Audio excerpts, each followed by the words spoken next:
Boss, Ano yung paambot na dumating? ay, yan ho yung bagong shipment. Ganun ba?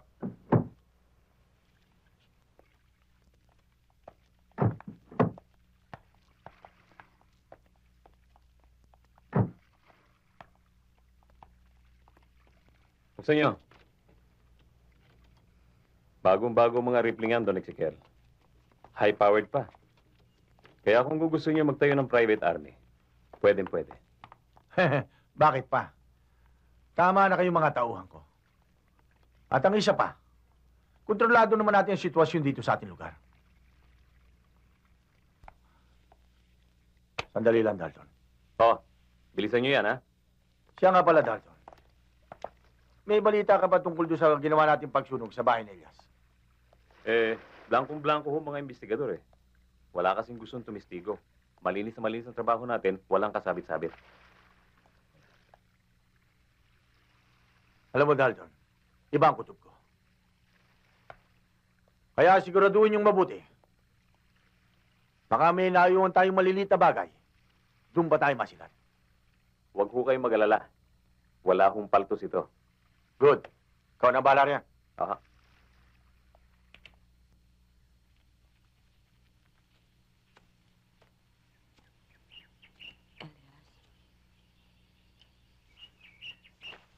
Sinabi sa akin ni si Don na dumating ka na. Pinuntahan kita rito kahapon. Pero wala ka. Nakikiramay ako. May pinuntahan ako kahapon. Nagtataka nga ako dito sa ating mga kababaryo. Bakit nila ako iniiwasan? Para ako may sakit na ketong. Wala naman ako nagawang masama sa kanila. Mabuti pa siguro, paalam na natin sa may kapangyarihan ang nangyari sa'yo.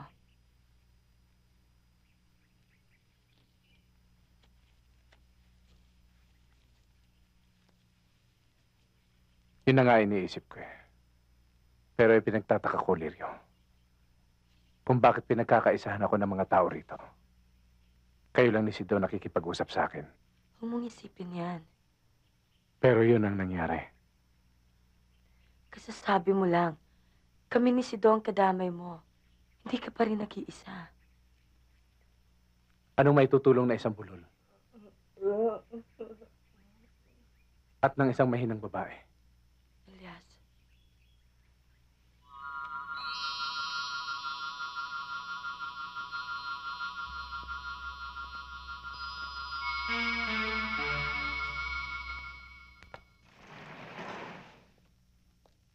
Dumating ho nung piyesta si Elias, Don Ezequiel. Nakatuloy ho siya sa nasunog nilang bahay. Ano ba ang sinasabi niya? Hinahanap ho niya ang kanyang kapatid. Hinahanap. O hindi ba nasunog na ang kapatid niya? Bakit niya pa hinahanap? Sa tingin niyo, ano raw ang binabalak niyang gawin? Sa ngayon ho, hindi namin nalalaman. Pero parang galit siya sa kababayan natin. Magaling.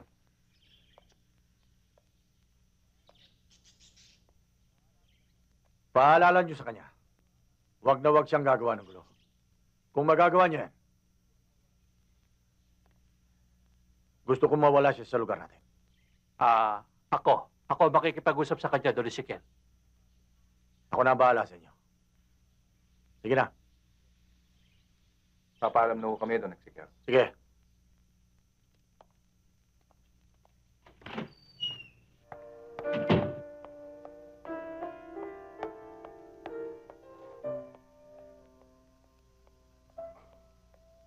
Hoy, Dalton. Sino yung babae nandun sa loob ng kwarto ko?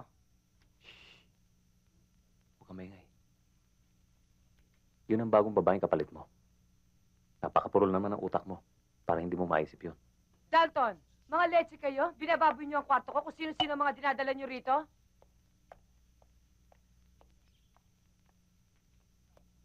Iberisa.